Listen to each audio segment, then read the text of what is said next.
Bonjour à tous, ravi de vous retrouver pour votre hebdo de la semaine. Et on débute avec un anniversaire. Voilà 20 ans que la matinale Emploi Handicap aide à l'insertion professionnelle des personnes en situation de handicap. Ces rendez-vous réguliers donnés par la CPME mettent en relation les demandeurs d'emploi en situation de handicap avec des recruteurs. 2 décennies d'accompagnement qui ont permis à quasiment un candidat sur 2 de retrouver un travail dans les 6 mois. Pierre Dalicieux a suivi l'événement pour vous. Cet entretien est peut-être l'occasion pour ce chercheur d'emploi de trouver un poste.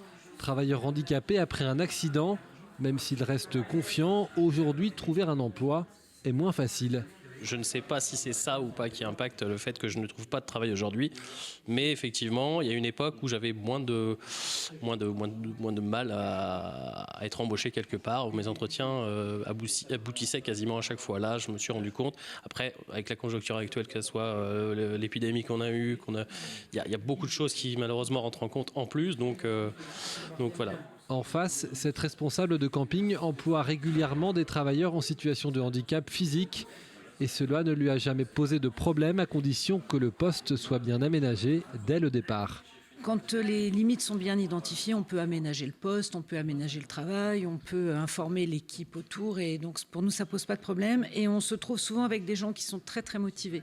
Parce que justement, ils ont essuyé des refus, ils ont perdu un peu confiance en eux, parce qu'ils ont toujours en tête ce qu'ils étaient avant. Enfin voilà, donc l'idée, c'est de remettre le pied à l'étrier, leur redonner confiance en eux. Et en fait, on a des gens qui sont très motivés.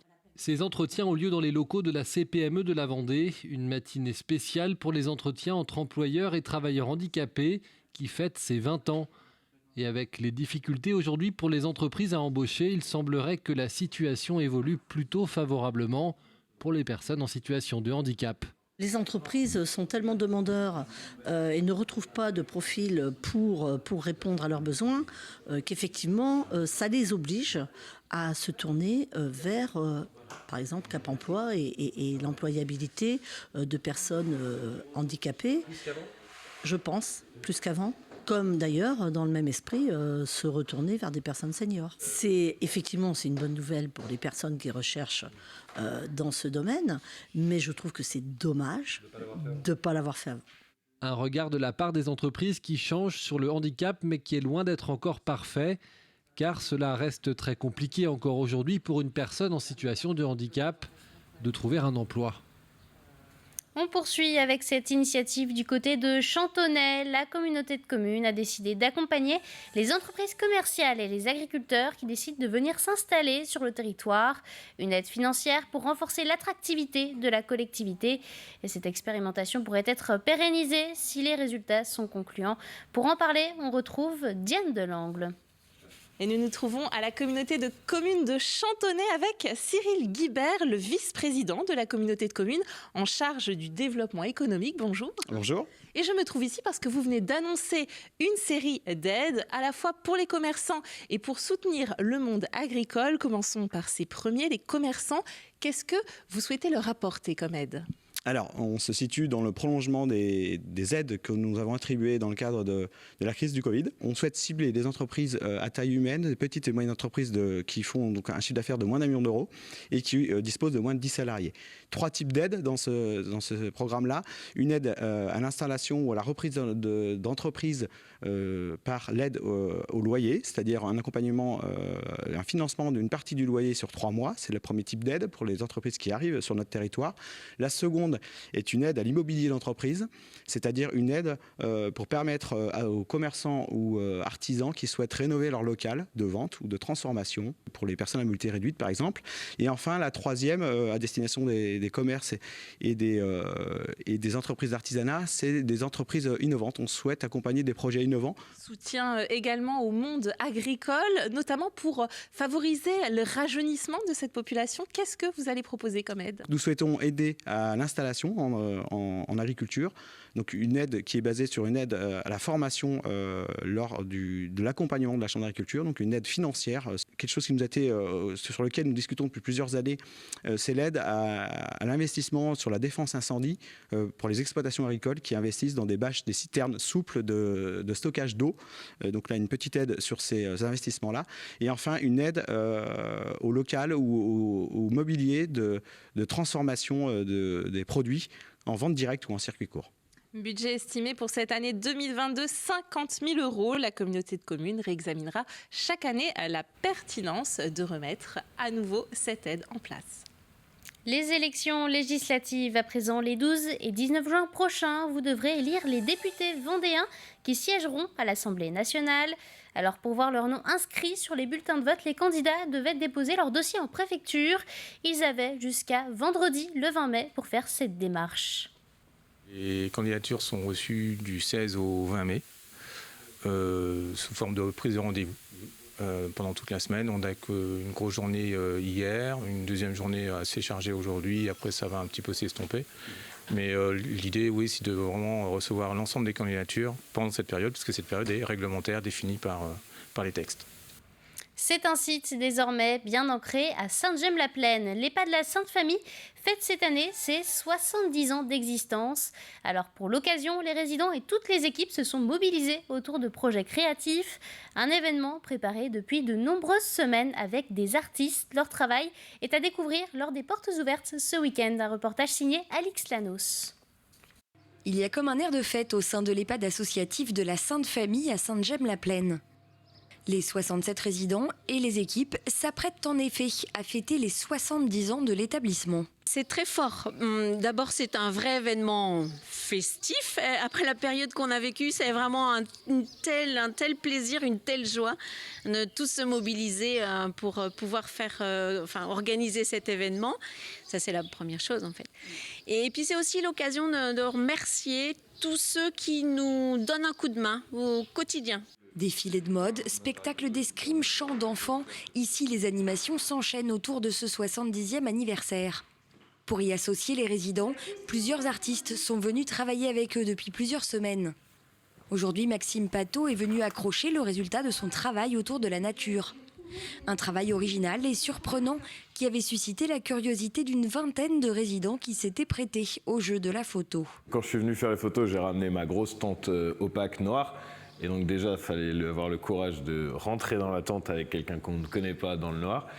Donc une fois qu'ils ont fait ça, qu'ils ont réussi à faire ça, moi ce que je demande aux gens, c'est simplement de choisir une feuille et de ne pas bouger. Est-ce que vous trouvez que c'est votre meilleur profil ? Alors ça, je n'en sais rien, mais c'est un résultat qui est positif. Après avoir défilé habillée en hippie, Gisèle s'est essayée au collage avec un autre artiste, une première pour elle. C'est formidable parce que là, on fait des choses qu'on n'aurait jamais pensé faire. Je vous dirais que j'ai 89 ans. Mais à 89 ans, je refais mon apprentissage. Mais jusqu'où ils vont m'emmener ? L'EHPAD ouvrira ses portes tout le week-end du 20 mai aux familles et visiteurs curieux de découvrir tout le travail accompli avec un peu d'imagination et beaucoup de motivation. L'actualité cette semaine a aussi été marquée par une disparition. Nous avons appris le décès à 64 ans du maire de Saint-Avogour-des-Landes dimanche dernier. Chef d'entreprise, Éric Adrian était également conseiller départemental du canton de Mareil-sur-les-Dissets depuis 2021. Une cérémonie était organisée ce jeudi en son honneur. C'est un phénomène lent mais inquiétant qui concerne l'ensemble de la côte vendéenne, l'érosion du littoral. Alors pour surveiller et mieux maîtriser l'avancée du trait de côte, l'île de Noirmoutier met en place un nouvel outil de station d'observation COSNAP placée sur des plages de Noirmoutier et la Guérinière. Cette initiative portée par l'Observatoire régional des risques côtiers des Pays de la Loire permet aux passants de prendre des photos du trait de côte pour observer l'avancée de la mer au fil des saisons. C'est relativement simple. Vous prenez un cliché sans zoomer à partir du support inox qui est fixe, lui, qui ne bouge pas. Et vous transmettez la photo que vous avez effectuée il y a diverses façons de la transmettre, par les réseaux sociaux, par mail ou par une application. Nous, ensuite, derrière, on la stocke, on la traite de manière à les comparer entre elles, ces photos. Je pense que ça sera un effet bénéfique justement de cette participation, c'est de faire prendre conscience au moins que l'érosion, enfin que le recul du trait de côte, enfin ou l'élévation de la mer n'est pas un rêve et que il faut en prendre compte et que tous les travaux et les sommes qui sont dépensées le sont à bon escient. Enfin voilà, je pense que c'est aussi une démonstration par l'image, on va dire. Toujours à propos d'environnement, la maison de la Grenouillère à Saint-Benoît-sur-Mer va bientôt changer de visage. Cette ancienne longère, aujourd'hui sous la compétence de la communauté de communes Vendée Grand Littoral, elle est en travaux pour devenir un espace entièrement dédié à la biodiversité locale. L'établissement devrait être inauguré en juillet, situé au cœur du Marais Poitevin. Ce lieu souhaite faire connaître notre biodiversité dans le but de mieux la protéger. Il s'agit vraiment d'une muséographie très immersive, comme je le disais, avec 4 salles dans lesquelles on va progresser pour faire un focus, en quelque sorte, vers la biodiversité la plus fine, pour la comprendre de mieux en mieux. On part des paysages de Vendée Grand Littoral, puis on découvre qu'ils sont habités. Et puis après, on a 2 salles d'interaction. On a vraiment beaucoup de manips, on appelle ça des manips, donc des manipulations interactives à faire en famille pour découvrir les animaux, puis les écosystèmes. Protéger notre environnement, les enfants aussi en sont acteurs. L'enseignement catholique de Vendée lance l'opération 3-2-1 jardiner. Jusque fin mai, près de 1200 élèves de maternelle s'initient au jardinage, et pas n'importe où, puisqu'ils étaient sur le site du logis de la Chaboterie à Montrévert. À travers des jeux et des ateliers, les élèves ont pu expérimenter, éveiller leurs sens et mettre en œuvre leurs connaissances sur le potager. Un reportage signé Diane Delangle. Ici, on choisit ses légumes et on pousse la brouette. Là, c'est le jus de chou qui permet de faire de belles peintures. Quelques exemples parmi tant d'autres des activités proposées à la Chaboterie par la commission maternelle de Luxel Vendée autour du jardinage. Cette journée, pour eux, c'est l'aboutissement d'un travail qui a été fait en classe. Alors c'est un petit peu la cerise sur le gâteau, si on veut rester dans la thématique des fruits et légumes. C'est la journée récompense, mais c'est quand même aussi une journée où ils vont réinvestir, à travers les ateliers qu'on leur propose, ce qu'ils ont appris en classe. Donc le message, ce serait, voilà, à partir de choses simples, j'apprends et surtout je fais du lien, du sens avec tout ce que j'apprends.